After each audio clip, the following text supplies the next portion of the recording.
Hey guys, what's going on? This is Pansar Dragon, and you know what? Today we're going to be doing a video. It's actually been a while since I've done something like this, talking about, you know, some things like Hecarim and a few other things, but mainly Hecarim. And I know it's a video that should have been done like 2 or 3 months ago when I quit him, but you know what? I'm going to be doing that right now and a few other things. But let's just kind of get down into it and why this champion sucks right now. Even with the buffs that are coming to him in the future off the PvE, I don't think I'll be playing him still. But yeah, I'm going to explain everything and why I hated the champion after a while. Also, this video will be edited and sponsored by ProGuides. Check them out for all your ranking needs. If you need some help, you can always ask them. I highly recommend signing up for ProGuides to get your rank higher so that you can get better end of season rewards. Now on to the video.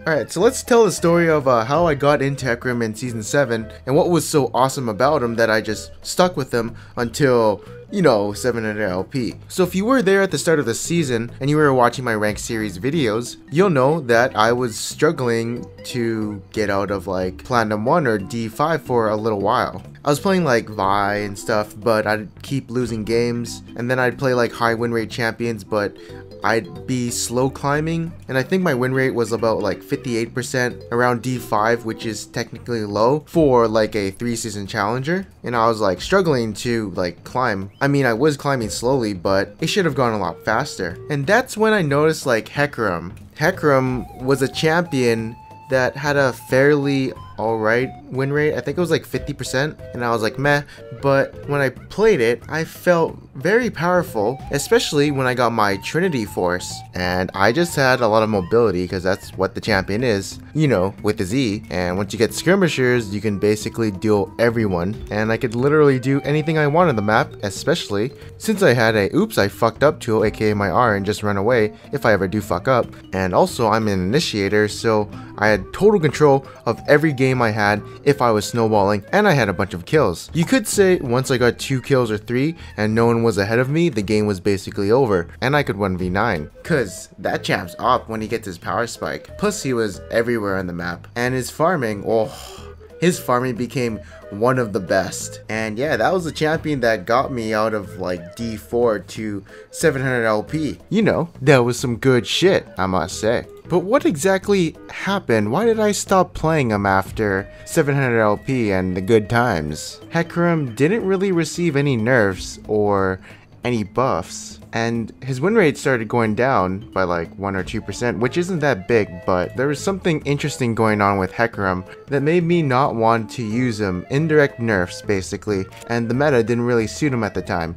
because at the time, I forgot who the other junglers were at the time when he was really OP. You know, the 2 junglers who shit on Hecarim is gonna be Lee Sin and Elise? Okay, that's what happened. These early game junglers started to fuck with me in the early games so I wouldn't get ahead and just snowball the game, because I'd basically outscale every early game jungler and carry the game if I can go even or ahead. But if they got ahead or screwed with me in the jungle, I had to figure out a way to come back, which was forced ganks or power farm. But power farming actually got a nerf because they reduced the experience of some camps, and also, do you remember that one change they did with catch up XP where basically if you just went on a ganking spree and never farmed camps, you could catch up that enemy jungler if he power farmed the whole game, which means you can't farm for like 10 hours straight and then 1v9 as a jungler anymore. So Graves can't do that, which was also a counter to Hecarim, because if Graves finds him in the jungle early, Graves is gonna win. So yeah, Hecarim was just weak in the early game and I couldn't do much. So essentially what happened was some way the enemy jungler would find me and I'd die, because they were all challengers and good players, and it's easy to shut down a Hecarim if you know what you're doing and just invade his ass early. But if you don't know what you're doing in the jungle and you let Hecarim do whatever, he's just gonna probably win the game. And yeah, most of the games I would get invaded on, cheesed on, every game was just, it was just bad after a certain amount of like random things happening in an early game, and then I just couldn't get my lead. So I'd always be behind, and the only way I'd win the game is if I got a clean initiation in the mid game and then just outscaled the enemy jungler who was an early game jungler. But I think one of the biggest things that made him obsolete was you can't power from the jungle and then just 1v9 anymore. Now you have to look for ganks, and yeah. Also, AD carries are powerful right now, so you'll probably get shit on by them. Like, I think when Lucian Blade or Rune King was a thing, oh, that Hecarim just loses. But yeah, that's about it. And you might be wondering, like,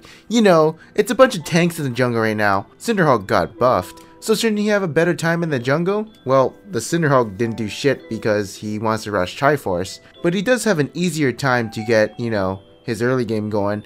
But the thing is, he'll probably get outscaled by the tanks, so yeah, they can tank his damage. And secondly, when you have AD carries running around with supports who have Ardent Sensor, you're not gonna dive in and kill the AD carry, you're probably just gonna die straight up. So like, literally, your job right now as a jungler is to tank front line, do something useful, and yeah, you wanna dive their backline as a diver? You need someone as backup, otherwise you can't go in solely and kill someone and get out, or just win the fight off that. Because AD carries and supports, they're pretty powerful right now. And also people aren't as stupid as they were before and just going off alone. So yeah, it's hard to isolate people and kill them when they're off pushing something. But yeah, in my opinion, Hecarim is a champion to destroy stupid people, I guess. But if you're facing a good team, you're probably gonna get your ass spanked. Now, oddly enough, I do want to say that when I was playing Hecarim back then, I didn't actually have a brain as I do right now. I'm actually a lot more smarter about how the game should be played, how certain lane matchups are, like LeBlanc versus Orianna, or how Kassadin mid gets shit on by basically everything pre-6, or how Thresh just straight up kills Sona, or where I'm supposed to be in the map at certain times. And yeah, I'm basically more consistent and smarter. Although I don't have 700 LP right now, it doesn't matter because right now I know I'm a better player than I was before, and I'll get it back. And you know what? Maybe that's why I'm playing Rammus right now. Maybe it's because Rammus is pretty similar to Hecarim.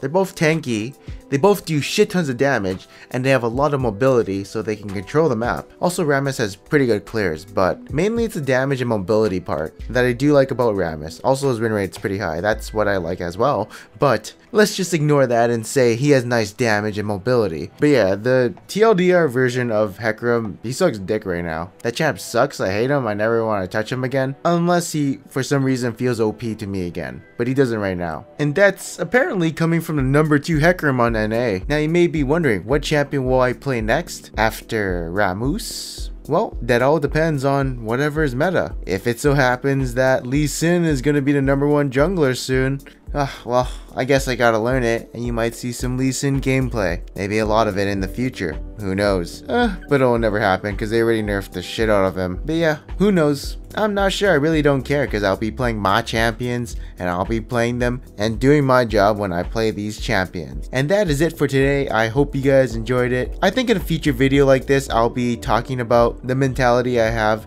right now versus what I had when I was hard stuck Masters and what exactly made me climb out of Masters pretty fast, I'd say. And it's actually happened more than once, but there's actually a little more added to it because I know that I'm not only a better jungler, I'm actually a better player because if you've seen my off-road gameplay, it's much better, mechanically and macroly. I mean, have you seen my misfortune? I shit on Challenger AD carries with my bitch.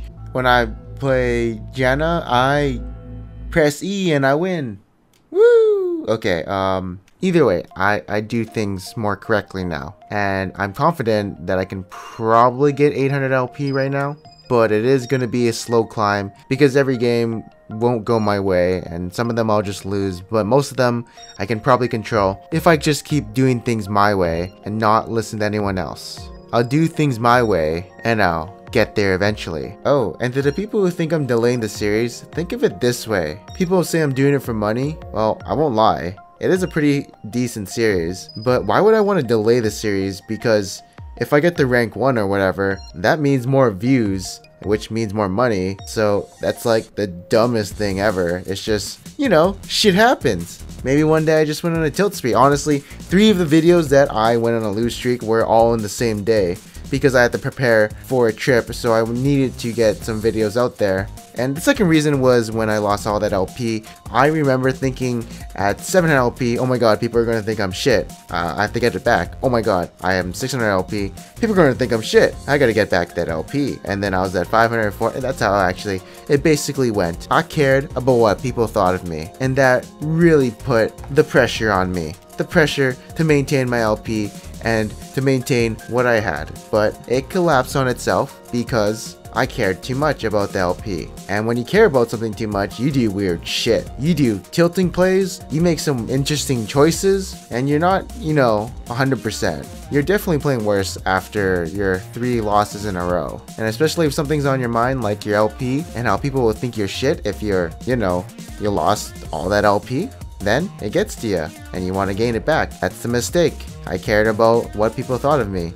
But guess what? The only thing I care about is myself. I'm going to be doing this for myself to prove that I can get 800 LP and then see what happens afterwards. But yep, that's it. That's it for Hecarim and the statement for delaying the series. I definitely will have a video talking about what has changed since I was last master. And again, I'll just say I'm a better player than I was like a month ago or 3 months ago when I was around 700 LP. So yeah, again, thank you guys for watching this video. I hope you guys enjoyed it. I'm a little tired while making this video, so I may not be 100% myself, but I 100% hoped that you enjoyed this video. Also comment below on whatever question you have, and the next time I do this type of video, I'll try and answer it. Or the many questions that you guys keep asking, like why do I max Q on Rammus? But that's kind of obvious, I think. Alright, goodbye.